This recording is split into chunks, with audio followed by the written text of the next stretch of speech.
What's going on, everyone? My name is Nicholas Merton here at DataDash, and today is January 11th of 2021. Well, folks, I hope you are having a fantastic day wherever you are. And in today's video, I not only want to give you all a much-needed update, as I know I've been absent over the last couple of days. I want to talk about what's going on in the market, why we've rallied to 41,000, and why now we're starting to see an over 25% correction down to the low $30,000 range.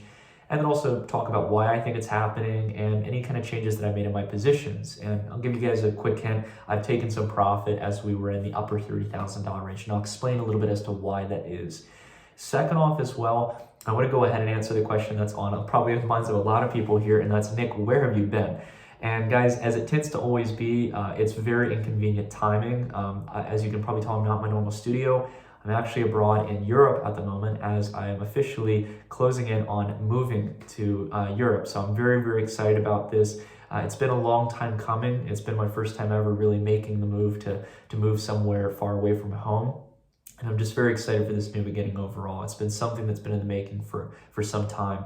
And the other important thing as well to share is that it hasn't been easy. We ran into a lot of hassle. I had to basically get retested at my connecting flight because my test was slightly a day off in this case from a new set of regulations that the government, who I'm traveling through at the time, decided to enact out of nowhere. So that was not fun when I came extremely prepared and already spent a couple $100s on a COVID test. So anyways, I digress. I'm not here to complain. Just wanted to share with you all. It's been a hectic time, to say the least. Now, going ahead and talking about what you all really care about, which is, what's my take on the market here? All right. So let's just go ahead and take a step back and first talk about what this cycle has been like. This cycle has been like no other in regards to Bitcoin in the past. As you all know, as a humbling experience, myself and many other people in the space who've been in this market for a long time thought that when we revisited the all-time highs, similar to the previous cycle, that we were going to have some hesitation, some sideways consolidation, and that it was going to take us some time, possibly a month or two, before we even saw a breakout above 20K to climb higher for the kind of next wave of the cycle. But this cycle has had an absolutely premature rally compared to the previous one. In fact, compared to the previous one, where we stopped at around 20,000, this time around, we've done a doubling in price from the previous all-time highs back in 2017. This is unheard of. And just to let you all know, I can't put any chart overlays in the video, so they'll all be towards the end of the video if you guys want to see these charts. But again, I'll display a chart there to kind of demonstrate the magnitude of this rally. And the important thing to understand is there's a justification for this. Obviously, there have been massive waves of institutional buyers who, unlike in the previous rally, were mainly retail buyers, everyday people like you and I probably buying in decent sized positions for our personal way, but not large multi-million dollar, if not billion-dollar orders for Bitcoin. And these 10, 20, 30, 40, 50,000 Bitcoin orders that have just swamped the spot market and have taken the Bitcoin off of exchanges, leaving a supply shortage, which inevitably actually drives up price. That's why we've been seeing things go as crazy as they have, as there's been corporate treasurers, hedge funds, family funds, even traditional hedge fund managers and their personal portfolios and investment bankers starting to get that exposure to this new asset class as we broke through the $1 trillion market cap, etc. So it's understandable why we had this rally, but at the same time, to think that just because we have institutions buying Bitcoin that there isn't going to be a pullback would be extremely arrogant. We have to be on our toes waiting for these pullbacks, guys. And one of the things that I talked about a decent amount on the channel and also in the Dash report was this kind of notion of like, look, this could go to 50K. Like, I mean, you guys have already been blown out of the water just like everyone else who thought that it was going to get topped out at 20K for some time. I think we've all been completely shocked and surprised by this kind of momentum, and it would be stupid to bet against it. But at the same time, what we looked for in this case was, as we started to approach 40K, which was a doubling of the all-time highs, and possibly another big even of 50K, was to watch and see if we had lower lows and lower highs. As you all know, I analyze price above all. I do look at some indicators. We have our custom SMS indicator. There's all types of different things, even that fundamental analysis of just seeing whether or not the market is euphoric right now, the emotion and the state of the market. All these things can be great signs, but price will tell you most of all. And for a couple of days, really about 2 days since we tested up to 41,000, we could start to see this pattern where it became more and more clear that we were setting in those lower lows and lower highs, which is a clear sign of a trend reversal. It means that buyers are coming in at lower levels to support the market, and they're selling and taking profits at lower levels as well, which is a sign of that curve turning down and initiating that correction. Bitcoin is not, per se, it's not immune from this kind of treatment. This is markets 101 for a naked trader like myself, who's not naked, but who is analyzing just simply price action. So I basically, as I'll talk about later on, I started to get worried around the $38,000 level, and that's where I took some profits on the position. But before I dive into that in detail, again, I want to hit on one more point here before we talk about the potential scenarios here for what we can expect, and then what I've actually made in my trades. The other important thing that has probably caused this sell-off, a lot of people are like, okay, what's the justification? Why are people selling now? Is it just because it's a big even price level? Well, yeah, it's partially that. It's a matter that the supply and demand economics are starting to wear out a bit here for Bitcoin at these price levels. So what you have here over the last couple of months, and I'll have this chart displayed later on in the video, is you've been having a decline of the amount of Bitcoin on spot exchanges. And really over the last month, since prices really started to appreciate, that's started to neutralize. It started to go sideways. And some people have said, very clearly, see, it's still holding strong. In this case, no wonder Bitcoin's still climbing. Well, the important thing to keep in mind is that when price gets to these very high levels, just because there's a neutral pattern of Bitcoin on exchanges, that means that some, the amount outflowing has probably started to mediate a little bit, or at least started to slow down. And now we have a new set of inflows. And that's the chart I'm going to have displayed in the video, which is that we're seeing, just like at the peak of December 2017, this euphoric rise, not only in price, but a massive spike as well in inflows of Bitcoin to exchanges, which means that people are coming in and applying that sell side pressure. This is why we've been seeing these bigger and bigger dumps over the last week or so. We've had these two big sell-offs now.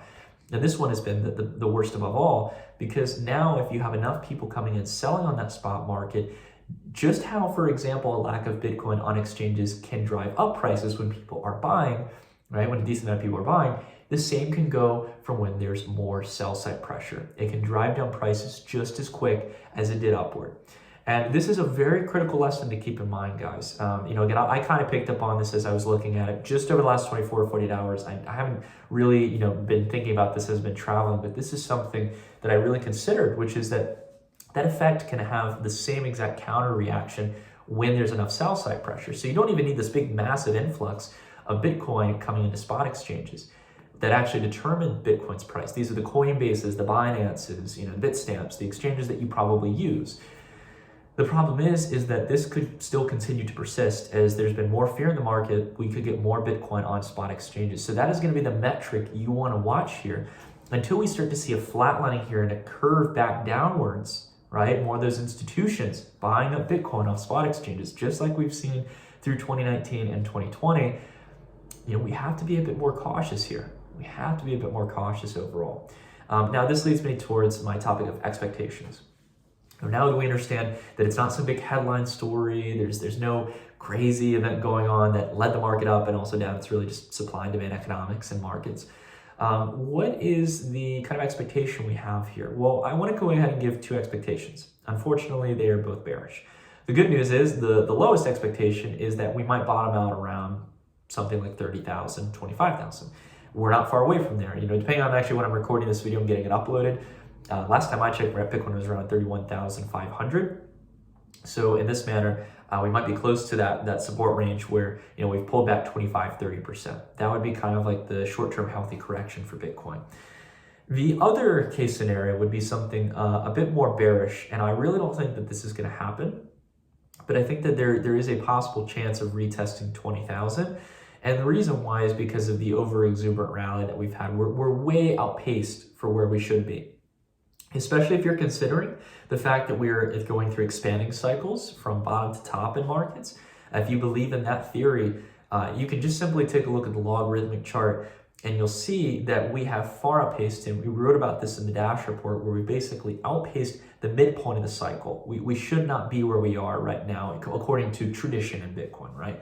Now, we do understand that this is a bit of an outlier. This cycle is different with all the institutional interest, but it just goes to show in this case how over-exuberant we are. So building at that point, the secondary case scenario that could be the more worse off one would be a pullback to 20K, where we actually pull back down over a longer period of time. This isn't just a little short 25-30% correction. Now, what do I think is actually more likely? As much as I will tell you guys, I would love a pullback to 20K so I can average in more. I really don't think that that's going to be the case. And the reason why is that, now that we've broken past the all-time highs, it tends to be that corrections tend to be around 30%. The buyer interest is here. Institutions are buying dips. They're getting excited. And I think that, again, we can very well see, it's going to be a matter of, again, keeping our eye on that metric of the total Bitcoin on spot exchanges and looking for a few of those headlines of big companies coming in, making announcements for Bitcoin purchases. But at the same time, I think that 30% is more realistic because the interest is here. People have seen the momentum in this market. They're not going to get left behind as we've broken through the $1 trillion market cap evaluation, even though we've dipped down below at the current moment. But we've proven here that crypto is no longer being ignored, right? Price itself has proven that. All right. So expecting more likely 30% correction. We know that it's been supply and demand economics. Question here is, what have I done with my positions? Now, guys, I do want to be transparent with you guys, as always, here on the channel and give you guys kind of like a brief overview of what I'm doing in the market. Along with that as well, I always emphasize, don't just follow my lead on it. Again, overall, you have to make your decisions for yourself. And a lot of you probably aren't as active in crypto markets as I am. I'm constantly watching this market. And I very rarely even do trades, being someone who's in the space. However, back over last night, in this case, when Bitcoin was still charting around 38,000, I did decide to take profit on a good amount of my altcoin positions where I've been mainly invested in the market. So I did close on a lot of my positions in the crypto space, the majority of my positions. The reason for this is because I think that there's a very good chance here that we can go down to that lower to mid $20,000 range, so around 25, 27,000. And I think with this, altcoins are going to take a hit as well. I actually don't think they'll get hit as hard as Bitcoin, as dominance is on the lower end. And with that, I'm going to be adding back into the same altcoins that I'm a fan of. So in this case, I want to make it clear to you guys before you guys, I know there are some of you, whether I tell you to or not, some of you want to follow me. The major thing I would say is at this point, I would not sell. If I was still holding my positions, I would personally still hold them. The reason being is we've already seen a good bulk of the sell-off here. And for most people, the stress of trying to trade and time the market and knowing exactly when to buy in, if you're not watching it a lot, like some of us are in the space, it just doesn't make sense. What would be much better is focusing on increasing your fiat potential. I know there's going to be hopefully the stimulus check coming through. Outside of that as well, some people just have additional income on side or maybe savings and stuff that they've wanted to put in crypto on a dip. And this could be that opportunity for you guys. For even some of you who built a position maybe at 30,000 or 35,000 or 40,000, this might be an opportunity to average in and mitigate some of the initial kind of paper loss that you have on your portfolio right now. Again, you're going to have to determine that. I can't tell you guys what to buy or sell, and I don't want to be the one to tell you guys what to do. It's all about determining what you want. But for the average everyday person, the best time-tested method that's worked is not trying to day trade or swing trade the market. It's been simply averaging in. I've just been able to, keep up the markets as much as I have, and I've also traded in financial markets for a long time, where I can get kind of good at spotting these things at these big even levels like 40,000, the lower highs and lower lows. I basically took the position that I did, and I'm looking to average back into the market. I'm still bullish overall, and I still think we're just in a phase of this overall cycle. As I've emphasized on the channel, this is something, guys, where if we're going to 100K to 200K, this is not going to be achieved overnight. And I think that this is going into our expected target within the expanding cycles of sometime in November of 2022. We've got a long way to go on this, and there's going to be many ups and downs within cycles, extremes, and fearful bottoms that happen in the market. And that can provide opportunity for those who want to take the risk and try to trade that.